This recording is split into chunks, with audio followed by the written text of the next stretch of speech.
जय हिंद। चलिए आज हम लोग देखते हैं कि मानव रोग क्या होता है और मानव रोग के बारे में आज हम लोग रिवीजन करेंगे। आप लोगों को सर ने पढ़ा दिया है मानव रोग के बारे में, उसका हम लोग आज रिवीजन करेंगे। ओके, देखिए जो मानव रोग होता है वो 3 प्रकार का होता है। कौन कौन सा होता है? पहला जेनेटिक होता है, दूसरा नॉन कम्युनिकेबल और जो तीसरा होता है वो होता है कम्युनिकेबल। तो जेनेटिक कौन सा? जेनेटिक का मतलब होता है वैसा रोग जो पीढ़ी दर पीढ़ी चलता जाए, जैसे कि हीमोफीलिया और कलर ब्लाइंडनेस। जो हीमोफीलिया होता है, हीमोफीलिया में क्या होता है कि जो खून का थक्का होता है वो नहीं होता है, खून का थक्का नहीं बनता है। ओके, और जो कलर ब्लाइंडनेस होता है, कलर ब्लाइंडनेस में लाल और हरा रंग की पहचान करने में बहुत ज़्यादा दिक्कत होती है, नहीं पहचान में आता है। ठीक, और जो कलर ब्लाइंडनेस में एक्स क्रोमोसोम प्रभावित होता है। तो यदि माता में कलर ब्लाइंडनेस है तो उसके दोनों क्रोमोसोम प्रभावित हैं, क्योंकि उसमें एक्स और एक्स पाया जाता है।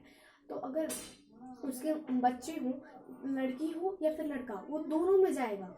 ठीक, दोनों में जाएगा, कलर ब्लाइंडनेस दोनों में जाएगा। लेकिन अगर पिता को है कलर ब्लाइंडनेस तो उसके में सिर्फ एक्स क्रोमोसोम प्रभावित है, तो जो लड़की होगी उसको कलर ब्लाइंडनेस पक्का होगा। लेकिन अगर लड़का होगा तो कलर ब्लाइंडनेस नहीं होगा। समझ में आ गया? तो ये होता है कलर ब्लाइंडनेस में कि लाल और हरे रंग की पहचान करने में दिक्कत आती है, और हीमोफीलिया में खून का थक्का नहीं बनता है।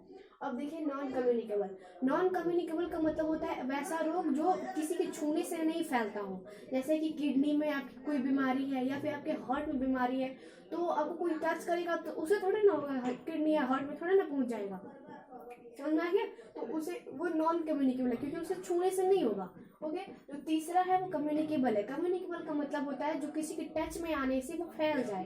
अगर टीबी और चेचक, यदि किसी को टीबी है, ट्यूबरकुलोसिस है, तो आप उसके पास बैठते हैं तो हो सकता है कि उसके जो प्रोटोजोआ है वो आपके में आ जाए, और संभावना इसकी ज़्यादा हो जाती है आपको टीबी होने की। और चेचक में भी यही होता है। समझ में आ गया? तो टीबी और जो चेचक है वो कम्युनिकेबल है किसी, क्योंकि ये टच में आने से हो जाते हैं। समझ में आ गया आप लोगों को?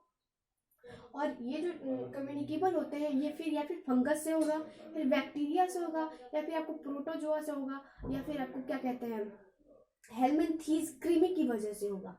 समझ में आ गया कम्युनिकेबल बीमारी कैसी होती है? और हम लोग अब देखेंगे कि प्रोटोजोआ से कौन कौन सी मेन बीमारी होती है। ओके, प्रोटोजोआ से होने वाली बीमारी, प्रोटोजोआ।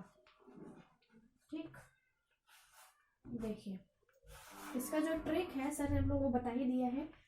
पे काम सोप। ठीक, देखिए पेस, ये प्रोटोजोआ से होने वाले कुछ मेन रोग हैं जो ज्यादा हाईलाइटेड है। वो रोग है, पे से होता है पेचिस।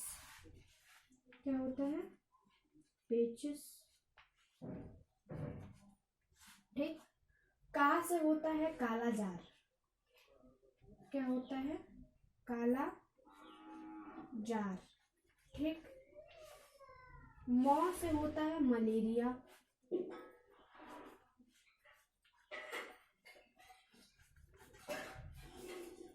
सो से होता है सोने की बीमारी। किसकी बीमारी? सोने की बीमारी। ठीक, और जो प है, प से होता है पायरिया। क्या होता है? Pyorrhoea. Pyorrhoea.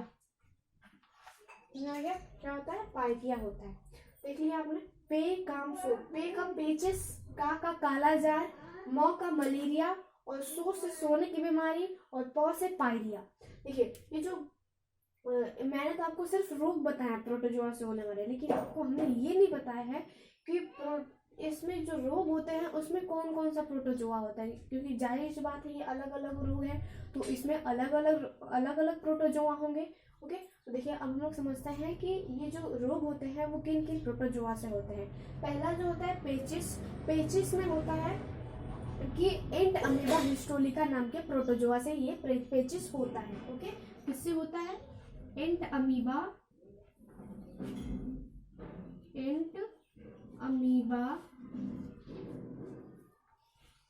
Histolytica.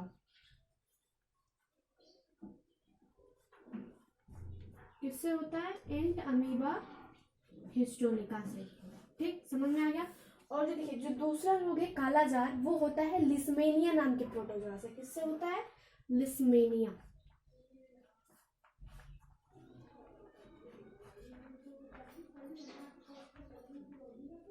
Leishmania, leishmania नाम के प्रोटोजोआ से होता है। ओके। और देखिए जो जो मलेरिया होता है वो मलेरिया होता है प्लाज्मोडियम नाम के प्रोटोजोआ से। किससे? Plasmodium, Plasmodium.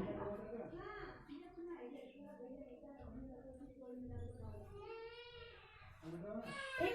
अब देखिए इसमें ये याद रखने वाली बात है कि प्लाज्मोडियम नाम के प्रोटोजोआ से तो होता है, लेकिन ये जो प्लाज्मोडियम नाम का प्रोटोजोआ है ये किस अवस्था में ये मलेरिया रोग करने के लिए सक्षम हो जाता है? तो वो अवस्था होती है इसकी स्पेरोजाइट।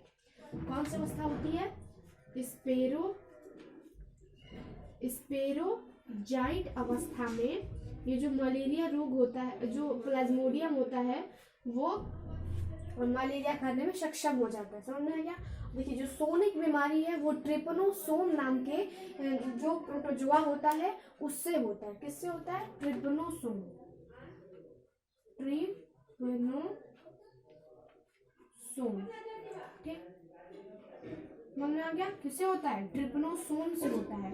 और देखिए हमने आपको बताया कि जो पेचिश होता है वो एंट अमीबा हिस्टोलिका से होता है, वैसे ही जो पायरिया होता है वो एंट अमीबा जिंजीबेरी से होता है। किससे होता है? एंट अमीबा